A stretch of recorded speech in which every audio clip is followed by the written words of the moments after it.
আসসালামু আলাইকুম, আশা করি সবাই ভালো আছেন। Adobe Premiere Pro for beginner এই প্লেলিস্টের আন্ডারে অলরেডি আমি বেশ কিছু কনটেন্ট আপলোড করেছি এবং সামনেও আরও বেশ কিছু কনটেন্ট আপলোড করব। তারই ধারাবাহিকতায় আজকে আমি আপনাদের সাথে ডুমেট্রি কালার নিয়ে কথা বলবো। সাধারণত আমরা যখন একটি ভিডিও শ্যুট করি সেখানে দেখা যায় কালার কিন্তু হয়তো আমরা লগে শ্যুট করি, যেটা হচ্ছে একদম যেখানে খুব একটা বেশি কালার থাকে না, একদম ফেডেড কালার থাকে। আর আমরা যদি লগে শ্যুট না করে নর্মাল মোডে শ্যুট করি, তারপরে আমাদের যখন ভিডিও এডিট করতে হয় তখন কিন্তু বেসিক একটি কালার কারেকশন করতে হয়। দেন আমরা নানা ধরনের সিনেমেটিক বা আরও অনেক অ্যাডভান্স কালার গ্রেডিং করি, সেটা আরও অ্যাডভান্স। বাট অ্যাটলিস্ট আমাদের বেসিক কালার গ্রেডিংটা কিন্তু বা কালার কারেকশনটা কিন্তু করতে হয়। তো আজকে আমি আপনাদের সাথে কথা বলবো লুমেট্রি কালারের মাধ্যমে কিভাবে আমরা এই কালার গ্রেডিংটা করতে পারি। সো চলুন কথা বেশি না বলে চলে যাই আমাদের মেন ভিডিওতে।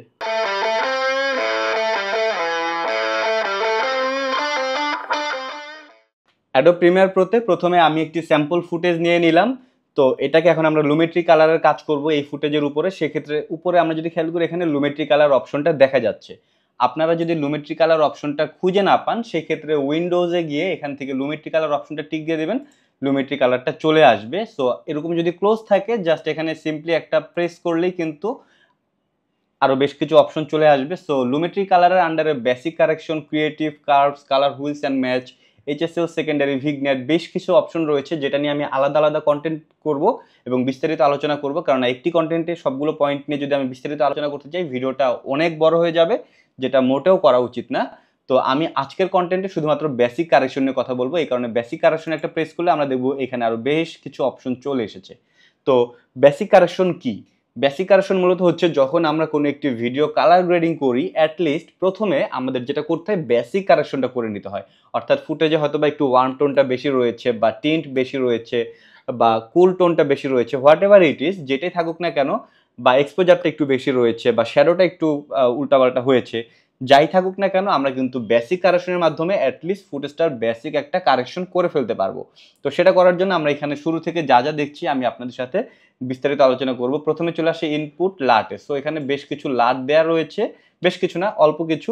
এটা যদি আপনি সিলেক্ট করেন তাহলে দেখবেন সেই লাট অনুযায়ী আপনার ফুটেজের কালার কিন্তু চেঞ্জ হয়ে যাচ্ছে, লুক চেঞ্জ হয়ে যাচ্ছে। তবে আমি সাধারণত এই লাটগুলো ইউজ করি না, তবে আপনারা চাইলে হয়তো আরও প্রিমিয়াম লাট অনেক পারচেস করা যায়, সেগুলো ইউজ করতে পারেন।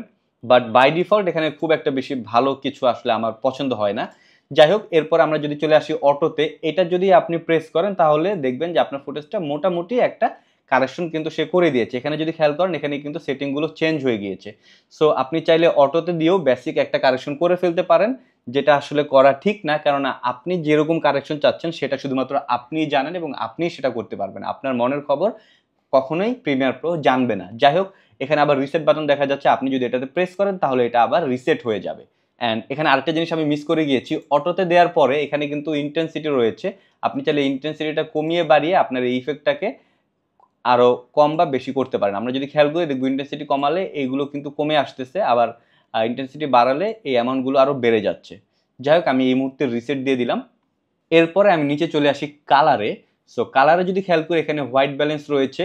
মূলত হোয়াইট ব্যালেন্সের আন্ডারে টেম্পারেচার, টিন্ট, স্যাচুরেশন, এই তিনটা অপশন রয়েছে এবং এখানে একটি ড্রপার রয়েছে। এক্স্যাক্টলি কালার ব্যালেন্স কী রয়েছিল সেটা পেতে চান সেক্ষেত্রে আপনি এখান থেকে ড্রপার সিলেক্ট করবেন। ড্রপার সিলেক্ট করে আপনার ফুটেজের এক্স্যাক্টলি হোয়াইট যেইটা সেটা জাস্ট ধরিয়ে দিবেন। ফর এক্সাম্পল আমি ধরলাম এইটা হচ্ছে পিওর হোয়াইট। এই ড্রেসটাও কিন্তু হোয়াইট ছিল না, আমি শ্যুট করেছি আমি জানি। এই ড্রেসটা একটু ঘিয়া কালারের ছিল, একটু ঘোলাটে ছিল আর কি, আমি আশা করি বোঝাতে পারছি। তো যাই হোক, আমি ফর এক্সাম্পল এই যে আকাশটা দেখতেছি এটাকে আমি পিওর সাদা ধরলাম। যেটা করব প্রথমে ড্রপার সিলেক্ট করব, দেন এখান থেকে জাস্ট এই হোয়াইটটাকে সিলেক্ট করব, তাহলে আমার ফুটেজটা কিন্তু মোটামুটি একটা হোয়াইট ব্যালেন্স হয়ে যাবে। আমার ফুটেজটা যেহেতু হোয়াইট ব্যালেন্স মোটামুটি ঠিক ছিল, সো খুব বেশি একটা চেঞ্জ আসেনি। আমরা দেখতে পাচ্ছি এখানে হালকা কিছুটা চেঞ্জ এসেছে। সো আপনি যদি চান, ফর এক্সাম্পল আপনার ফুটেজটা যদি এরকম থাকে, আপনি হয়তো শ্যুট করেছেন যেখানে ওয়ার্ম টোনটা বেশি ছিল, সো আপনি এটাকে এক ক্লিকেই ন্যাচারাল টোনে নিয়ে আসতে পারবেন। সেক্ষেত্রে হোয়াইট ব্যালেন্সের ড্রপারটা সিলেক্ট করবেন, দেন যেটা আপনার পিওর হোয়াইট সেটা জাস্ট ওকে ধরিয়ে দিবেন, তাহলে ফুটেজটা কিন্তু আবার আগের মতো ন্যাচারাল হোয়াইটে চলে আসবে। যাই হোক, এছাড়াও আপনি চাইলে এখান থেকে টেম্পারেচার কন্ট্রোল করার মাধ্যমে আপনার ফুটেজের হোয়াইট ব্যালেন্স সেট করতে পারেন। এখন কথা হচ্ছে আপনি হোয়াইট ব্যালেন্স সেট করবেন সেটা কি এরকম রাখবেন আর এরকম রাখবেন, এটা কিন্তু একটু ওয়ার্ম টোন বা এটা কিন্তু একটু কুল টোন। এখন আপনি কোনটা চান আপনি চাইলে একটু ওয়ার্ম টোনও রাখতে পারেন, আপনি চাইলে একটু কুল টোনও রাখতে পারেন, আবার আপনি যদি চান যে ন্যাচারাল টোনে রাখবেন সেক্ষেত্রে ন্যাচারাল টোনেও রাখতে পারেন। এটা সম্পূর্ণ আপনার উপরে, আপনি টেম্পারেচারটা কীরকম রাখবেন, তবে এখান থেকে আপনি আপনার ইচ্ছা মতো কন্ট্রোল করতে পারবেন। দেন চলে আসি টিন্টে। সো টিন্টে গিয়েও আমরা চাইলে ফুটেজে যে গ্রিন টোন বা পিঙ্ক টোন এই দুটো সেট করতে পারবো। So white balance perfectly set করার জন্য টেম্পারেচার যেরকম প্রয়োজন টিন্টেরও ঠিক ততটাই প্রয়োজন। সো আমি যদি একটু খেয়াল করি এখান থেকে এটাকে একটু বাড়িয়ে দিই, সো বাড়িয়ে দিলাম, বাট আমরা যদি একটু খেয়াল করি যেহেতু এটা গ্রিনের মাঝে, সো এখানে ফেসের মধ্যে হালকা একটু গ্রিন টোন রয়েছে, আমি এখান থেকে চাইলে গ্রিন টোনটা একটু কমিয়ে দিতে পারি। সো এইভাবে চাইলে আপনি হোয়াইট ব্যালেন্স কিন্তু করতে পারেন। এরপরে রয়েছে স্যাচুরেশন। আপনার ফুটেজের ওভারঅল যে কালারটা রয়েছে এটা স্যাচুরেশনটাকে আপনি বাড়াতে পারেন, যেটা আসলে আমি খুব একটা ইউজ করি না, কেননা স্যাচুরেশন হয়তো হালকা কিছুটা বাড়ানো যেতে পারে, বাট বেশি বাড়ালে কিন্তু একদম ওভার স্যাচুরেটেড লাগতেছে, কালারটা কেমন যেন একদম বেশি বেশি লাগছে।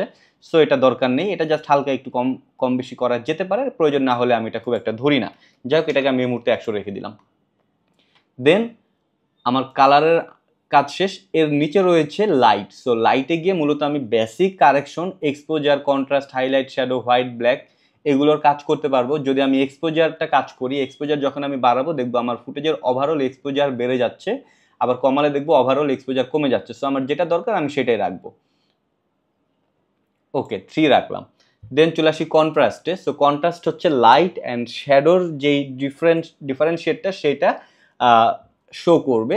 সো আমি যদি এখান থেকে কন্ট্রাস্ট বাড়িয়ে দিই আমি দেখবো লাইট অ্যান্ড শ্যাডোর মাঝখানে কিন্তু অনেক বেশি একটা ডিফারেন্স চলে আসছে এবং অনেক বেশি ফুটেজটা অনেক কন্ট্রাস্ট হয়ে গিয়েছে আর কি। সো এটা চাইলে আপনি কমাতে পারেন, এখান থেকে কন্ট্রাস্ট যখন কমে দিবেন তখন এটা অনেক বেশি ফ্ল্যাট মনে হবে। তো আপনি কীরকম চাচ্ছেন সেটা ডিপেন্ড করবে আপনার টেস্টের উপরে, আপনার কীরকম লুক দিতে চাচ্ছেন সেটার উপরে। তো আমি এটাকে জাস্ট হালকা একটু বাড়িয়ে দিলাম বা একটু কমিয়ে দিলাম। ওকে,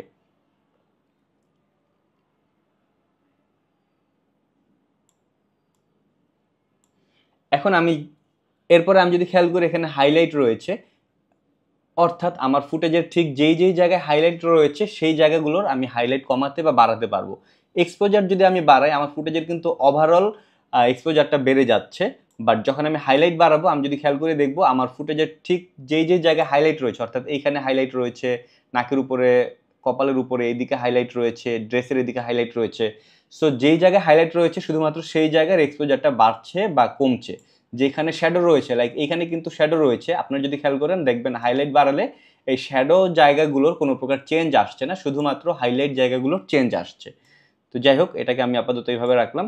দেন চলে আসে শ্যাডোতে। শ্যাডো হচ্ছে হাইলাইটের ঠিক অপোজিট।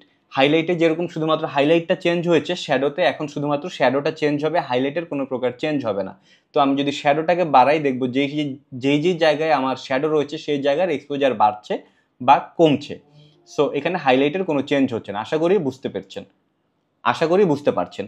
এরপর চলে আসি হোয়াইটে। আপনার ফুটেজের যেই সব জায়গায় হোয়াইট রয়েছে সেই জায়গাগুলোর এক্সপোজার বাড়বে বা কমবে। যেহেতু এই ফুটেজের আসলে মোস্ট অফ দ্য পোর্শনই হোয়াইট, সো বাড়ালে আসলে খুব একটা বেশি বোঝা যাবে না, মনে হবে সবই বাড়ছে, বাট একটু ভালোভাবে খেয়াল করলে দেখবেন শুধুমাত্র হোয়াইট পোর্শনগুলো বাড়ছে, ব্ল্যাক পোর্শনগুলো কিন্তু বাড়ছে না। একই সাথে ব্ল্যাকেও যদি খেয়াল করি, ব্ল্যাক হচ্ছে হোয়াইটের ঠিক অপোজিট।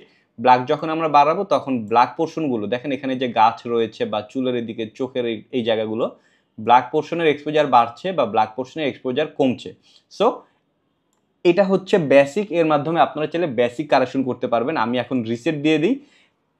অ্যাকচুয়ালি আপনাদের বোঝানোর জন্য জাস্ট আমি র্যান্ডমলি নাম্বারগুলো চেঞ্জ করেছিলাম, যার কারণে খুব বেশি ভালো কালার গ্রেডিং হয়নি। বাট আমি এখন যদি একটু সুন্দরভাবে কালার গ্রেডিং করতে চাই, এটাকে আসলে কীরকম এই মুহূর্তে রয়েছে এইটা, বাট এটাকে আমি এখন হালকা একটু বেসিক কারেকশন করবো সো দ্যাট আপনারা বুঝতে পারবেন এটাকে কি থেকে কি করা যায়। সো প্রথমে আমি হোয়াইট ব্যালেন্সে চলে যাই। হোয়াইট ব্যালেন্সটাকে আমি একটু বাড়াবো, টিনটাকে একটু কমিয়ে দিই, স্যাচুরেশনটাকে হালকা একটু বাড়াই। ওকে, হোয়াইট ব্যালেন্সটাকে একটু কমিয়ে দিই। সো এখন আমরা যদি খেয়াল করি দেখবো এক্সপোজারটা কিন্তু ওভারঅল একটু ডার্ক লাগতেছে। সো আমি এক্সপোজারটাকে হালকা একটু বাড়াবো। অ্যান্ড এইদিকে যদি খেয়াল করি ব্ল্যাক পোর্শনগুলো কিন্তু একটু বেশি মনে হচ্ছে, সো আমি কন্ট্রাস্টটাকে একটু কমিয়ে দেবো। দেন আমি হাইলাইটগুলো দেখেন এই জায়গাটা হাইলাইট বেশি, এদিকে হাইলাইট একটু বেশি, সো হাইলাইটটাকে একটু কমিয়ে দিয়ে শ্যাডো পার্টটাকে একটু বাড়িয়ে দেবো, সো দ্যাট ফেসের মধ্যে এদিকটা একটু অন্ধকার অন্ধকার লাগছিল সেই ব্যাপারটা এখন মোটামুটি ফুটে উঠলো।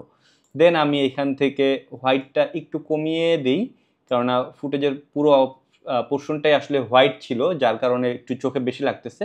অ্যান্ড দেন আমি চাইলে ব্ল্যাকটাকেও কিছুটা কমিয়ে দিতে পারি। ওকে, এইবার সব কিছু করার পরে লাস্টে আমি স্যাচুরেশনটা হয়তো দরকার পড়লে আরেকটু ধরবো, তো এখান থেকে স্যাচুরেশনটাকে একটু বাড়াই, হোয়াইট ব্যালেন্সটাকে আমি আরেকটু জাস্ট চেঞ্জ করি। ওকে, সো প্রথমে আমি জাস্ট র্যান্ডমলি নাম্বার চেঞ্জ করে কোনটার কী কাজ সেটা বুঝিয়েছি, এবং এখন আমি যেটা করলাম যে মোটামুটি কীভাবে বেসিক কারেকশন করা যায় সেটা আমি আপনাদের সাথে শেয়ার করলাম।